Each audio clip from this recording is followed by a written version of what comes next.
tema kenali gejala kanker paru lebih awal. Selamat datang para audiens yang sudah join Zoom kita, terima kasih. Baik, para audiens sekarang telah hadir bersama kita yang akan menjadi pembicara, yaitu Dr. Dini Ardiani, SPPD, yang merupakan dokter spesialis penyakit dalam RS-BAM. Halo dokter. Halo Ferin. Ya, selamat bergabung dok. Terima kasih, salam kenal. Iya. Baik, pada kesempatan hari ini, saya Laurencia Verina Thomas yang akan memandu acara PMP seri 5 hingga selesai. Para audiens, sebelum kita masuk pada acara inti, nanti dimohon untuk para audiens untuk mengisi absen yang linknya nanti akan saya cantumkan di kolom chat. Gak berlama-lama lagi nih dok, kita langsung mulai masuk ke materi PMP seri 5 yang akan disampaikan langsung oleh Dr. Dini Ardiani, SPPD. Namun sebelumnya saya informasikan terlebih dahulu untuk kepada audiens, jika nanti ada pertanyaan yang ingin disampaikan, bisa langsung diketik di kolom chat. Nanti di akhir sesi setelah penyampaian materi kita akan ada sesi tanya jawab. Baik, kepada Dr. Dini Ardiani, SPPD, saya persilakan. Terima kasih Ferin atas waktunya dan kesempatan yang diberikan kepada saya. Saya akan mulai untuk share.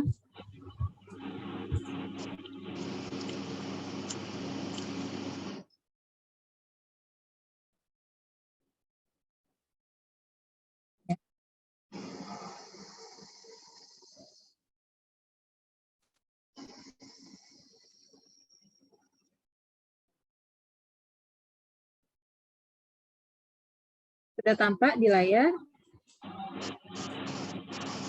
Sudah ada kan?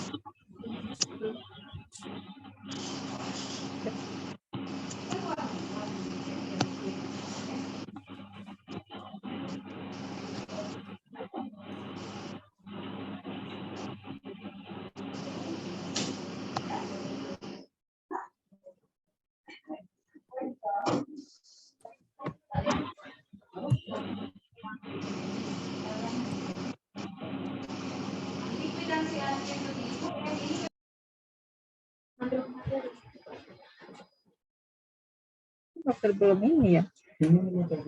Terus.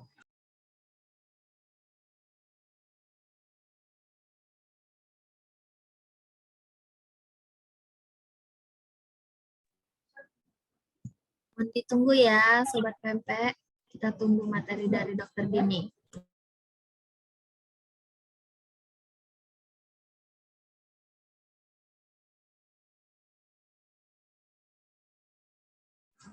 Baik, terima kasih kepada Sobat PMP ya. Langsung ya, dokter mungkin perkenalan diri dulu. Nama Dr. Dini Ardiani.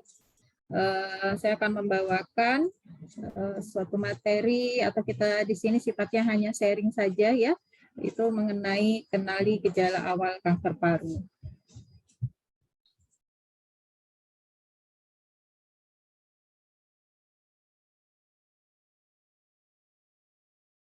Oke. Nah, pendahuluan, kanker paru merupakan salah satu kanker yang merupakan penyebab kematian tertinggi ya akibat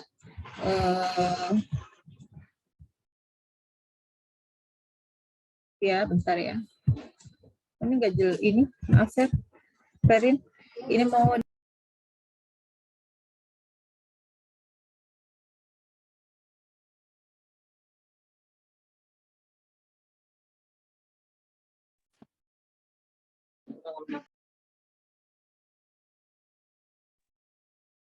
maaf ya, ada trouble sedikit ya. Jadi dokter mulai ya, pendahuluan.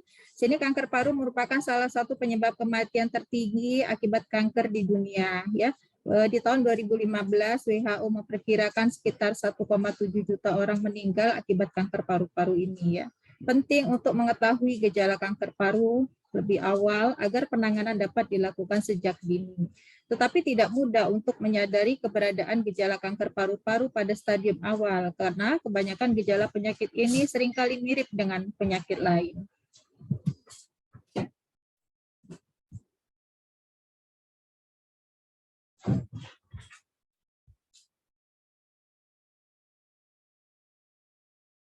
Nah, ini adalah estimasi dari kasus baru ya, dijumpain pada laki-laki dan wanita, bahwa di sini dijumpai secara statistik itu penyakit kanker paru dan bronkus itu pada laki-laki itu sekitar 15% ya, sedangkan pada wanita sekitar 14%. Jadi pada wanita ini adalah kanker urutan kedua ya setelah kanker payudara. Sedangkan pada laki-laki itu adalah nomor 2 ya setelah kanker prostat. Sedangkan estimasi kematian ini artinya kanker paru ini menyebabkan kematian paling tinggi ya dari sekian jumlah kanker yang sudah masuk dalam statistik, tetap masuk ke dalam prioritas yang pertama ya. Jadi di sini sekitar 30% ya pada laki-laki dan 26% pada wanita. Sedangkan di Amerika itu di tahun 2021 ya secara statistik itu dijumpai total keseluruhan dari pengidap kanker paru ini sekitar 235.760 sekian pasien dengan jumlah kasus yang baru itu tidak jauh berbeda ya antara laki-laki dan wanita. Ya, resiko kematian juga tinggi di sini pada laki-laki dan wanita, di mana pada laki-laki itu 69 ya kasus persen nih kasus kematiannya, dan pada wanita sekitar 62%. Penyebabnya ternyata kita jumpai adalah merokok ya di sini. Itu sekitar 14,4% pada laki-laki dan pada wanita 11,7%. Nah, dari resiko terjadinya kanker paru, ini dari sekitar 15 orang itu kemungkinan ada satu ya yang bisa menderita kanker paru ini ya. Kemudian pada wanita itu dari 517 itu ada satu ya untuk mengidap kanker paru. Di mana angka ini termasuk ke dalam risiko baik dia merokok dan bukan perokok ya. Jadi risiko sebagai perokok itu akan lebih tinggi untuk menderita kanker paru ya ternyata. Dan di sini adalah kasus di Indonesia, berdasarkan dari penelitian oleh Globokan di tahun 2020. Untuk semua jenis gender ya, di sini tidak memisahkan antara gender laki-laki dan wanita untuk semua usia. Ya, di sini dijumpai bahwa kanker paru jumlah kasusnya yang baru itu sekitar 8,8% ya di Indonesia. Kemudian jumlah dari apa itu di sini jumlah dari kematian itu sekitar 14,1% ya.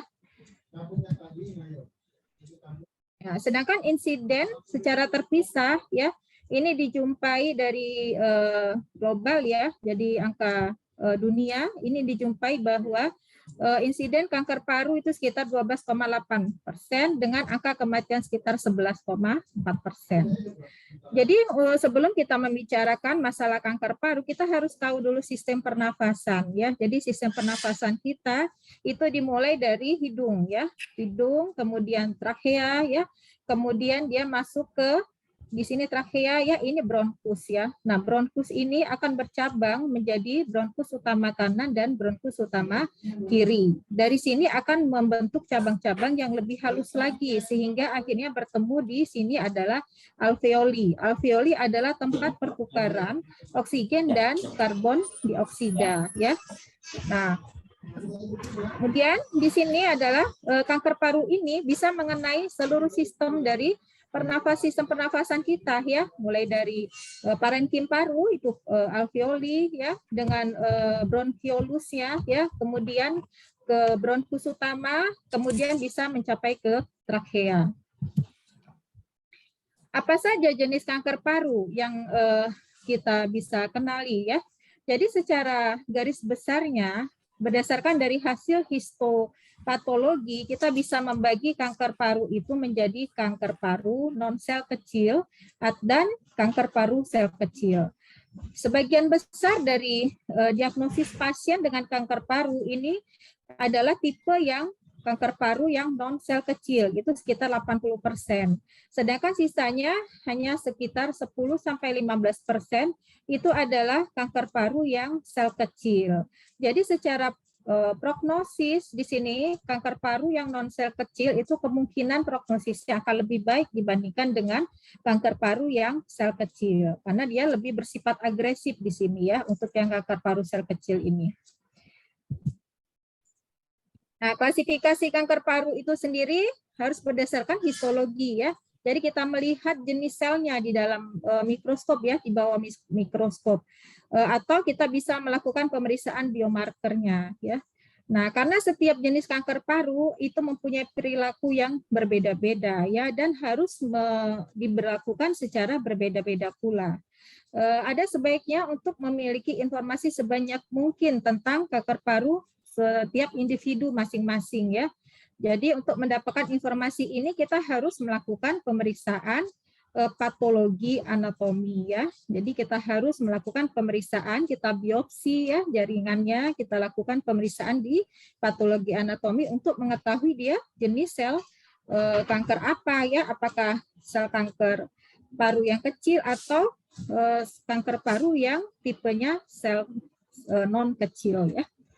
Kemudian ini klasifikasi ya, ternyata dari kanker paru yang non sel kecil, ini yang lebih banyak adalah tipe yang adenokarsinoma ya. Biasanya tipe ini banyak mengenai kita ya, terutama pada wanita ya.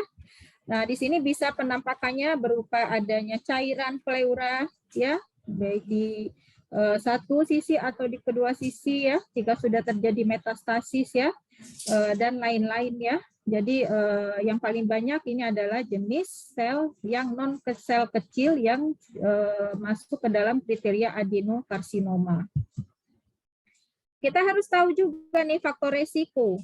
Tetap yang utama penyebabnya ini tidak hanya disebabkan oleh satu faktor saja. Jadi banyak faktor yang berperan di sini. Jadi resiko ini ada faktor risiko yang tidak bisa diperbaiki, ada faktor risiko yang bisa diperbaiki. Ya, faktor risiko yang tidak bisa diperbaiki seperti riwayat dari keluarga ya. Adakah di dalam satu keluarga itu dengan mengidap kanker paru atau kanker jenis lain ya. Jadi kemungkinan risiko untuk terjadi kanker paru itu akan besar apabila di dalam satu keluarga dengan riwayat kanker atau terutama lebih spesifik dengan riwayat kanker paru ya. Kemudian faktor yang kedua yang saling berkolaborasi adalah faktor risiko yang lain. Ini seperti merokok ya. Jadi merokok merupakan faktor risiko yang utama ya terjadinya kanker paru. Sebenarnya ini faktor risiko yang bisa diperbaiki ya untuk kita yang terpapar asap rokok ya secara pasif ya itu juga mempunyai resiko untuk terjadi kanker paru ya yang kita sebut dengan second hand smoke ya di sini. Jadi second hand smoke ini adalah perokok pasif ya. Kemudian diet yang tidak baik ya. Kemudian ada paparan dari gas radon ya. Dari biasanya gas radon ini bisa dijelaskan di sini adalah yang dihasilkan oleh penguraian uranium di tanah, di batu dan air yang akhirnya menjadi bagian dari udara yang kita hirup ya. Kemudian paparan dari asbes ya.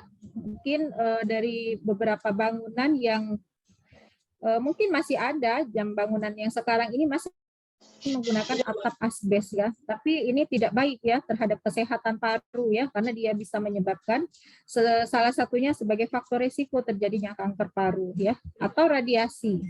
Ya, radiasi ini luas ya sifatnya ya. Apakah dia pernah dilakukan radiasi, radioterapi misalnya ya akibat kanker yang lain ya, kemudian akan menyebabkan risiko terjadinya kanker paru. Di sini relatif listnya ya dari penelitian ini saya ambil ya. Jadi di sini kita bagi menjadi perokok ya. Pada perokok yang masih berlangsung ya current smoking itu risiko terjadi kanker paru sekitar 20 kali ya. Sedangkan pada bekas perokok bisa sekitar 9 kali ya. Sedangkan sebagai perokok pasif kita mungkin yang sering berada di lingkungan orang-orang yang merokok masih mungkin untuk mempunyai risiko mengidap kanker paru ini sekitar 1,3% ya. Sedangkan exposure dari lingkungan ya atau paparan lingkungan akibat asbes radon itu sekitar 3%. 3 kali ya, 3 kali kemungkinan untuk lebih tinggi menderita kanker paru. Komorbid juga harus kita masukkan ke dalam faktor resiko ya. Pada pasien-pasien dengan penyakit paru obstruktif akibat rokok juga ini ya. Ini ada kemungkinan juga sebagai faktor risiko terjadinya kanker paru, yaitu sekitar 2-3,1% ya. Penyakit-penyakit dengan gangguan imunitas misalnya ya, mempunyai risiko juga untuk terjadi kanker paru ya, sekitar 2-11 kali lebih tinggi ya. Nah, bagaimana mengenai gejala? Biasanya gejala ini tidak ada yang kita spesifik ya, secara spesifik ya. Dan pada gejala tahap awal terhadap kanker paru ini sebenarnya jarang sekali kita lebih aware gitu ya, lebih untuk mengetahui lebih awal apakah si pasien ini menderita suatu kanker paru. Tetapi kita bisa melihat dari beberapa gejala yang bisa kita jumpain ya di sini. Jadi dari beberapa gejala yang biasa kita bisa jumpai, ini biasanya yang menyangkut gejala-gejala pada saluran sistem pernapasan ya. Jadi beberapa gejala yang harus kita waspadai ya apabila terjadi atau kita jumpai adanya batuk yang lama yang tidak sembuh ya. Sebenarnya kita banyak harus juga mendiagnosis banding nih pasien ini, apakah dia mengarah ke infeksi yang kronis ya seperti tuberkulosis ya, bronkiektasis ya, atau penyakit kanker paru ini ya. Jadi kita harus lebih waspada nih apabila pasien atau kita sendiri dengan keluhan batuk lama yang tidak sembuh. Kemudian gejala yang kedua yang paling sering kita jumpain pada kanker paru ini adalah batuk darah ya, atau hemoptisis atau hemaptu ya. Bisa berupa bercak darah yang kita jumpai ini atau darah yang dikeluarkan dalam jumlah yang kuantitas yang lebih banyak ya. Kemudian ada rasa sakit atau nyeri pada dada saat bernafas atau batuk ya, bisa disertai dengan sesak nafas. Apabila sudah bertambah berat ya, kita bisa jumpai sesak nafas ya. Kemudian ada kelelahan yang terus-menerus, adanya kehilangan nafsu makan, penurunan berat badan yang tidak dapat dijelaskan ya oleh penderita. Kemudian apabila dijumpai salah satu atau beberapa faktor ini, maka kita harus melakukan pemeriksaan ke dokter untuk investigasi lebih lanjut ya. Nah, beberapa kanker paru juga bisa menyebabkan kumpulan gejala yang spesifik yang kita sebut dengan sindroma ya. Seringkali pasien dengan kanker paru itu datang dengan kondisi yang sudah berat ya. Artinya dia sudah menampakkan suatu keluhan yang tidak ringan ya. Dia bisa berupa suatu sindroma di sini. Sudah beberapa gejala yang sudah dijumpain pada pasien ini. Misalnya, kita kenal dengan sindroma vena cava superior ya. Nah, sindroma vena cava superior ini akibat ada penekanan dari pembuluh darah besar ya, dari yang membawa darah dari kepala dan lengan ke jantung ya, sehingga pasiennya secara klinis ya akan mengalami pembengkakan di daerah wajah dan leher ya, dada ya, dan lengan atas. Jadi di bagian atasnya, itu bagian superior itu mengalami pembengkakan ya atau edema akibat dari bendungan pembuluh darah tadi ya, sehingga tidak aliran darah itu tidak lancar ya. Ini sindroma paraneoplastik ya. Kemudian sindroma yang lain itu sindroma Cushing ya. Ini adalah sindroma yang biasa dijumpai pada kanker paru. Sindroma yang lain adalah sindroma hormon antidiuretik ya. Nah, kemudian di sini kita sedikit bahas tentang batuk ya. Tadi batuk yang mengarah ke kanker paru itu adalah batuk yang terus-menerus ya. Artinya batuknya sudah kronis nih ya. Kita sebut ini apabila batuknya sudah lebih dari 2 atau lebih dari 3 minggu. Ini kita harus disertai dengan gejala-gejala yang sudah dokter sebutkan tadi ya. Misalnya ada penurunan berat badan, ada batuk yang disertai darah dan lain-lain ya. Kemudian batuk ini seringkali ya kita anggap suatu hal yang sepele ya. Karena batuk ini juga menyangkut dengan penyakit yang lain ya, tidak hanya punya kita punya saluran nafas ya. Batuk ini juga bisa dijumpai pada kondisi akut ya, misalnya pada kondisi infeksi ya, apakah dia pneumonia ya, atau batuk alergi ya. Nah, itu bisa kita harus lakukan pemeriksaan atau investigasi lebih lanjut ya. Kemudian sesak nafas ya. Biasanya sesak nafas itu gejala yang sudah berat ya. Pasien dengan kondisi sesak nafas biasanya dengan kondisi yang sudah lanjut ya biasanya. Untuk yang gejala awal biasanya tidak ada dia sesak nafas. Kecuali sesak nafasnya yang disebabkan oleh faktor yang non karsinogenik ya. Bukan disebabkan karena kanker paru. Sesak nafas ini biasanya untuk jenis yang kanker paru yang sudah lanjut ya, atau kanker paru yang sudah mengenai sistem pernafasan ya, pernafasan besar ya. Di sini semakin ke atas kanker itu akan semakin menyebabkan penyumbatan pada saluran nafas ya. Berarti apabila dia sudah mengenai ke daerah bronkus utama atau ke trakea, itu sudah prognosisnya sudah jelek ya. Pasien sudah sesak nafas, kedua paru atau salah satu sisi parunya sudah tidak bisa lagi mengalami pertukaran oksigen dan CO2 ya.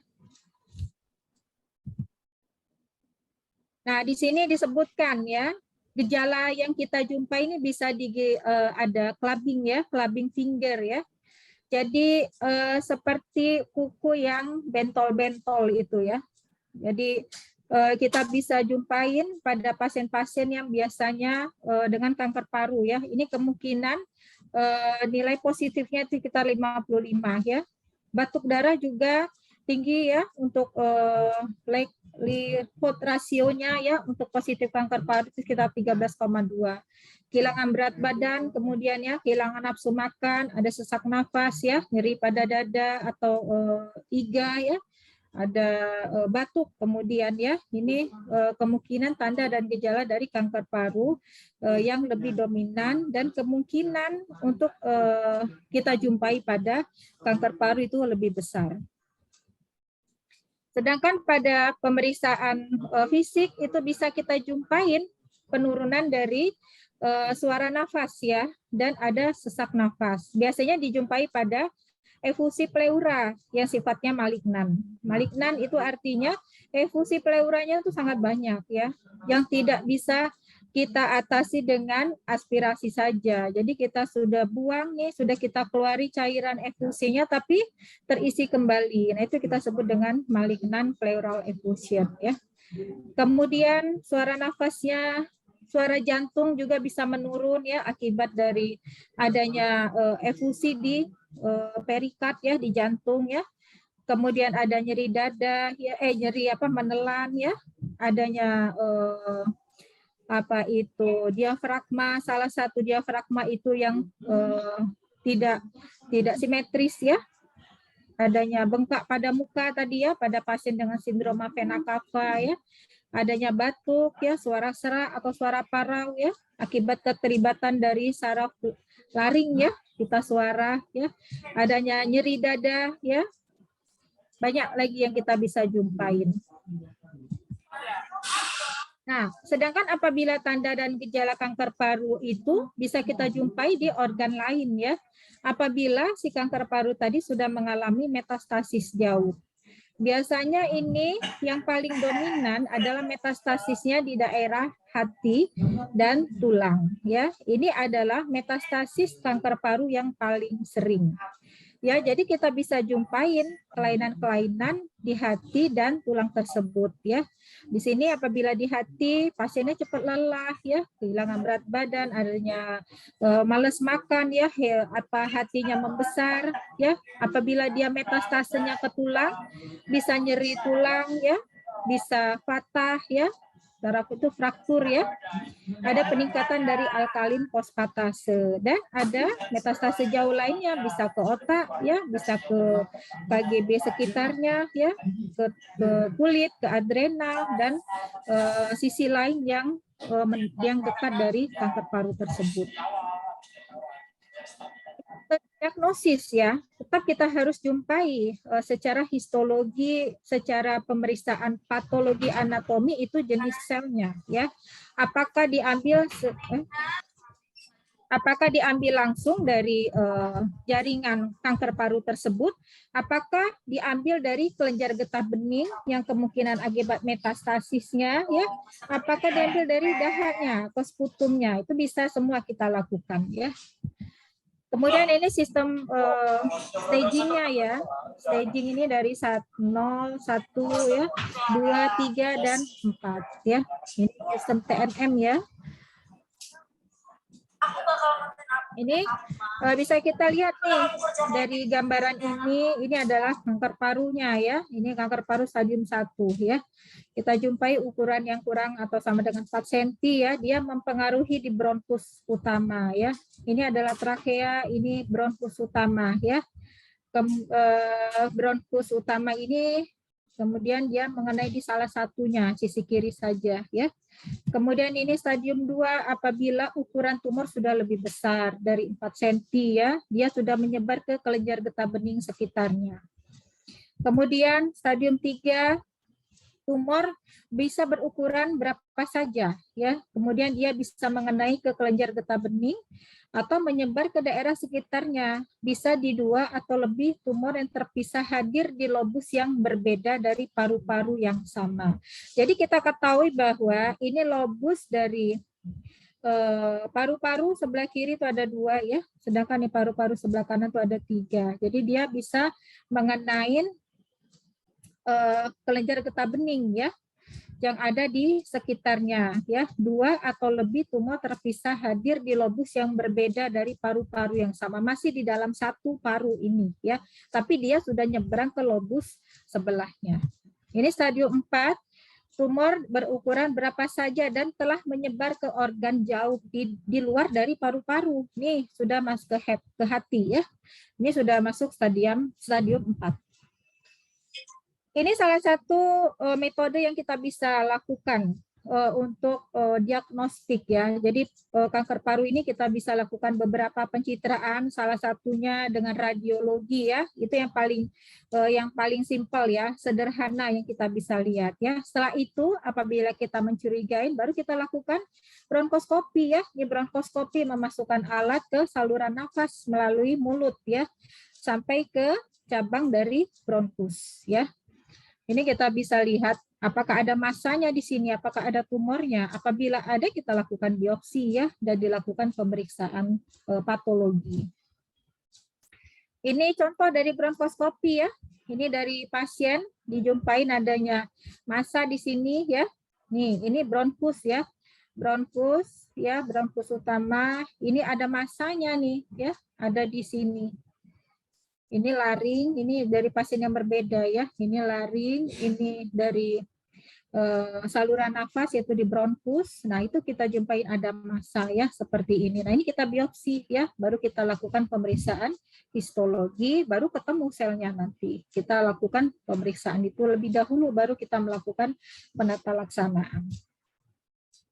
Pengobatan ini bisa berbagai cara ya, atau berbagai modalitas yang kita bisa lakukan ya, terapi target, misalnya imunoterapi, terapi kombinasi ini ya, pembedahan apabila kasus yang kita jumpai lebih awal bisa kita lakukan pembedahan ya, kemudian kemoterapi ya, atau terapi radiasi ya. Nah, kesimpulannya ya, seringkali gejala tidak muncul pada tahap awal kanker paru-paru ya.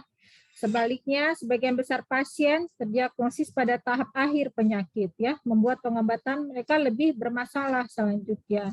Kemudian keterlambatan diagnosis ini akan mempengaruhi akhirnya terhadap kelangsungan hidup pasien. Ya, deteksi dini kanker paru memungkinkan pasien memiliki lebih banyak pilihan untuk melakukan pengobatan, ya, dan modalitas pengobatan itu tergantung dengan stadium pasien tadi, ya, stadium kanker parunya, ya, sehingga peluang bertahan hidup yang jauh lebih besar, ya. Perbaikan tingkat kelangsungan hidup 5 tahun bagi mereka yang didiagnosis sebelum kanker menyebar meningkat dari 18 dari setiap 100 orang itu menjadi 55 dari setiap 100 orang. Jadi semakin cepat kita mengetahui seseorang, ya, menderita kanker paru, akan semakin tinggi angka harapan hidup 5 tahun ke depannya. Demikian, terima kasih. Nah, ini ada beberapa artis mungkin, ya, artis atau aktor, ya, Hollywood, ya, ini yang menderita kanker paru, ya. Saya tidak tahu apakah sudah almarhum atau sekarang masih bertahan, ya. Demikian, terima kasih.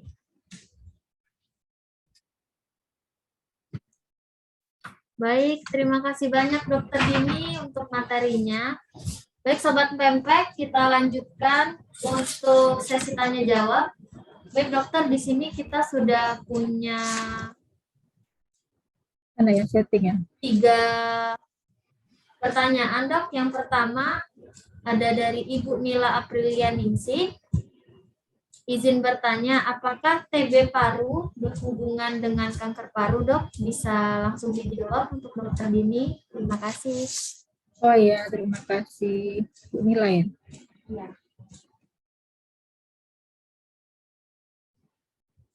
Baik, terima kasih Mbak Nila, ya. Tadi yang sudah di dalam slide dokter, ya, sebagai salah satu penelitian, ya, di sini, ya. Ternyata TB paru di sini tidak dijumpai adanya relatif risk, ya, di sini, ya. Tetapi pernah dokter baca juga pada kasus-kasus dengan fibrotik, ya, fibrotik paru. Apabila TB paru yang penyembuhannya dengan disertai dengan psikiatrik, ya, fibrotik, itu ada kemungkinan, ya, tetapi tidak hanya satu kondisi saja, ya, sudah dokter jelaskan tadi, ya, beberapa kondisi juga akan saling mendukung, ya. Apakah di dalam satu keluarga tersebut mempunyai faktor risiko yang sama, misalnya apakah di dalam satu keluarga juga mempunyai risiko atau riwayat dengan kanker paru juga, ya, apakah dia perokok atau tidak, ya, apakah dia mempunyai komorbid, ya, itu tentunya akan semakin meningkatkan peluang, ya, atau risiko yang lebih besar untuk terjadinya kanker paru tersebut, ya. Tetapi kalau seandainya dia tidak disertai dengan beberapa faktor tersebut, mungkin sangat kecil sekali untuk seorang penderita TB paru, ya, dengan fibrotik parunya akan menyebabkan terjadinya kanker paru. Terima kasih. Baik, terima kasih banyak dokter untuk jawabannya. Kita bisa lanjut, ya dok, ke pertanyaan kedua. Ini ada dari Dwi Puspitasari. Selamat siang dokter, maaf izin bertanya. Dokter, untuk kanker paru ini apakah ada screening awal yang bisa kita lakukan? Dan apabila ada gejala-gejala yang timbul, seperti yang sudah disampaikan tahap awal, yang perlu kita lakukan pertama kali, tindakan apa ya dok? Terima kasih. Terima kasih dari teman kita, ya, sudah menanyakan. Untuk screening awal, ya, sebenarnya kan kalau kita sebagai pegawai, ya, itu biasanya per tahun, ya, sering dilakukan pemeriksaan radiologi toraks, ya. Nah, itu sebagai salah satu screening awal sebenarnya untuk mendeteksi kanker paru. Tapi itu biasanya untuk tipe kanker paru yang memang sudah tampak, ya, sudah tampak diameternya sudah apa itu mungkin yang sudah lebih dari 4 mungkin ya 4 cm, ya, atau di atas dari 1 cm lah, ya, itu. Tetapi apabila kita mencurigai dan pasien mempunyai keluhan, ya, mengarah ke sana, kita bisa melakukan setelah hasil radiologi, tetap kita yang awal adalah ronsen toraks dulu, ya, radiologi toraks dulu. Apabila dari situ mencurigai adanya suatu massa yang dicurigai adanya suatu kanker paru, maka kita bisa melakukan pemeriksaan yang lebih lanjut. Jadi kita bisa lakukan pemeriksaan CT scan toraks, ya, CT scan dada pada pasien ini, karena dia lebih sifatnya lebih baik ya untuk mengetahui lebih detail lagi ya dari pemeriksaan dibandingkan dengan ronsen toraks tersebut. Jadi apabila kita mencurigai, kita lanjut ke pemeriksaan selanjutnya, itu CT scan toraks ya. Apabila kita jumpai lagi, yang kita lakukan pemeriksaan modalitas lain itu bronkoskopi misalnya ya.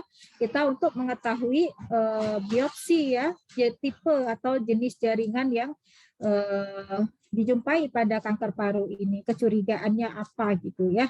Jadi tetap kita harus melakukan pemeriksaan ya, MCU itu rutin sebenarnya ya, untuk mendeteksi atau screening ya lebih awal terhadap kanker paru ini. Selain gejala-gejala tadi ya. Baik ya, Erin. Iya, terima kasih dokter. Berarti ini bisa langsung menjawab ke pertanyaan 4 ini tadi dok. Ada yang nanya, apakah ronsen pada saat MCU dok dapat mendeteksi awal terjadinya kanker paru ya dok ya? Iya, iya. Iya. Baik, kita ada satu pertanyaan lagi nih dokter. Izin bertanya, apakah benar minum susu steril dapat membersihkan paru-paru dok? Oh, minum susu ya. Itu kayaknya iklan ya.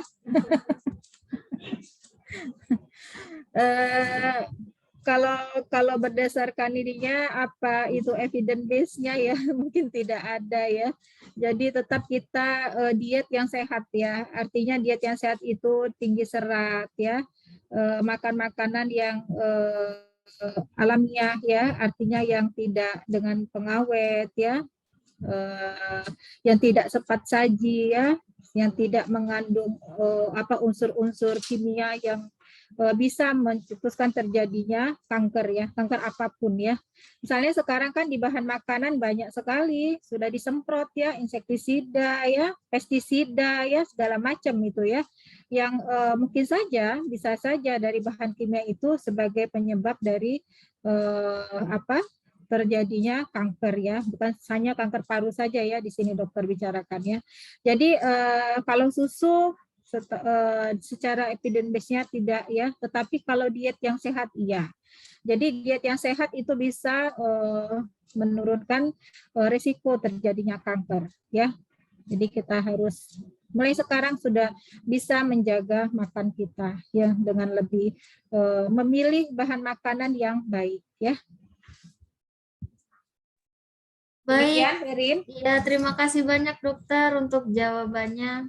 Nah, ini dari kolom chat ada 4 pertanyaan. Mungkin dari Sobat PMP ada yang ingin ditanyakan lagi sama Dokter Didi, bisa langsung raise hand atau bisa langsung diketik ke kolom chat kita.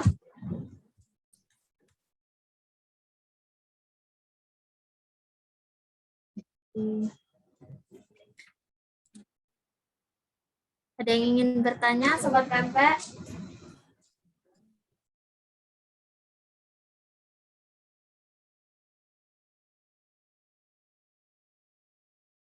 Ada yang masih mau ditanyakan? Silakan.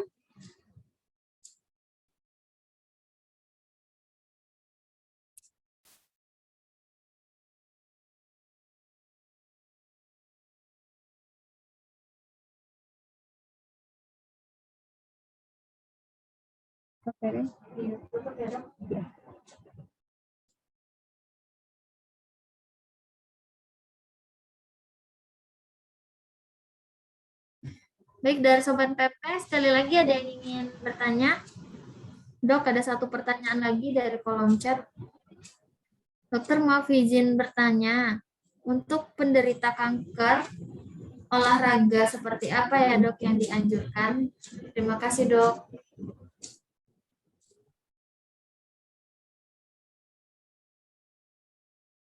Oh, ya itu ya, olahraga ya. Iya dok, kita olahraga apa yang dianjurkan dok? Kalau sudah menderita kanker ya sebaiknya sesuai dengan kemampuan ya. Jadi kita tidak apa itu menetapkan nih olahraga seperti kondisi orang sehat ya. Yang apa yang bisa seorang penderita kanker lakukan ya, biasanya nih penderita kanker kan dalam kondisi yang sudah tidak tidak kuat lagi ya secara fisiklinya ya.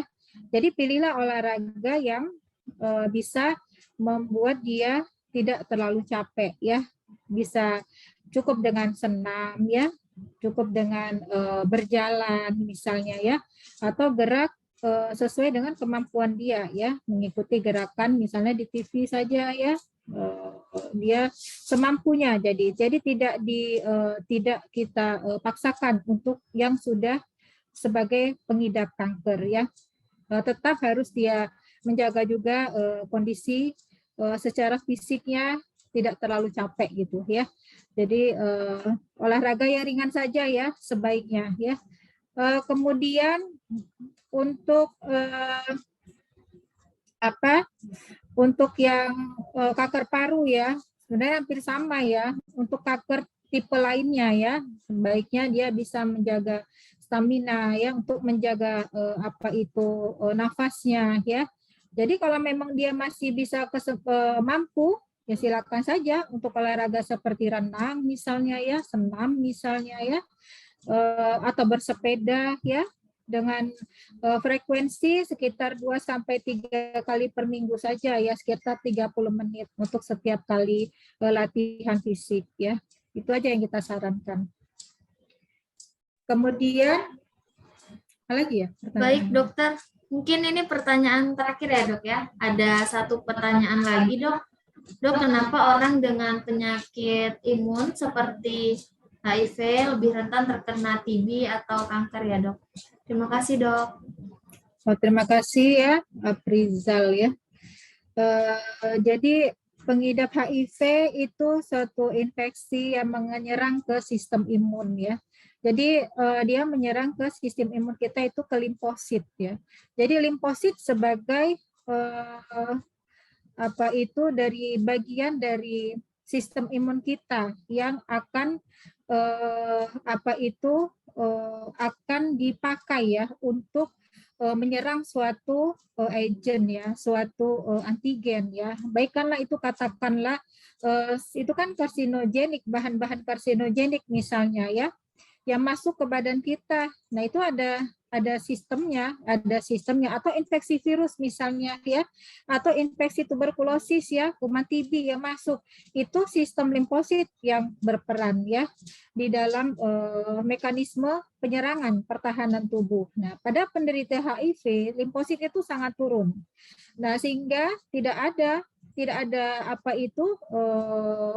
modalitas kita untuk melakukan sistem penyerangan tersebut ya, ke agent tersebut ya, terhadap kuman TB-nya misalnya ya, terhadap bahan-bahan yang toksik tersebut ya, sehingga akan menyebabkan dia bermanifestasi atau menyerang sistem tubuh kita ya. Dan misalnya penderita TB dengan limfosit yang turun ya, sistem imun selulernya turun, akhirnya menyebabkan kuman TB itu bisa berkembang biak ya di dalam tubuh.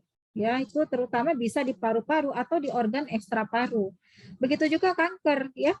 Nah, sebaiknya makanya untuk kasus-kasus dengan HIV itu kita harus lebih waspada untuk terjadinya penyakit oportunistik ya, yang kita sering opportunistic infection. Jadi bisa pada pasien HIV itu bisa terjadi kanker kelenjar getah bening ya, limfoma Kaposi ya. Nah, itu mengenai sistem kelenjar getah bening ya. Jadi itu adalah kanker ya. Kemudian pada HIV juga bisa terjadi infeksi yang lain ya, seperti yang paling banyak yang saling berdekatan dengan infeksi HIV adalah infeksi tuberkulosis ya, terutama tuberkulosis paru. Tetapi untuk diagnosis pada pasien HIV dengan infeksi itu sangat sulit ya, karena tidak adanya respon imunitas tadi ya, sehingga hasil diagnosisnya juga tidak jelas seperti orang yang non HIV ya, sehingga kita harus melakukan pemeriksaan yang lebih teliti ya, mungkin berkali-kali kita harus lakukan diagnosis ulang ya. Demikian.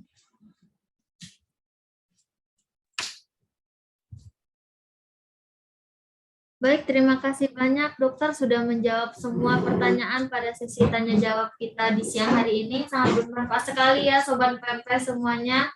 Baik, tidak berlama-lama lagi dengan berakhirnya sesi tanya jawab, berarti berakhir juga acara kita pada siang hari ini.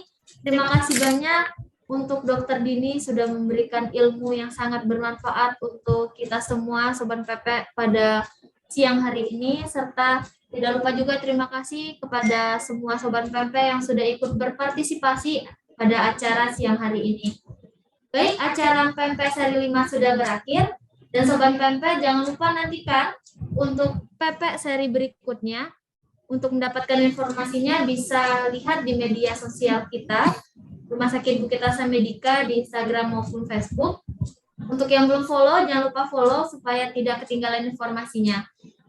Akhir kata, jika saya sebagai moderator ada salah kata, mohon dimaafkan. Semoga ilmu yang kita dapatkan pada siang hari ini bisa bermanfaat bagi kita semua. Sampai ketemu lagi di acara PMP selanjutnya. Terima kasih, selamat siang. Terima kasih, Erin. Terima kasih, dokter. Sama-sama.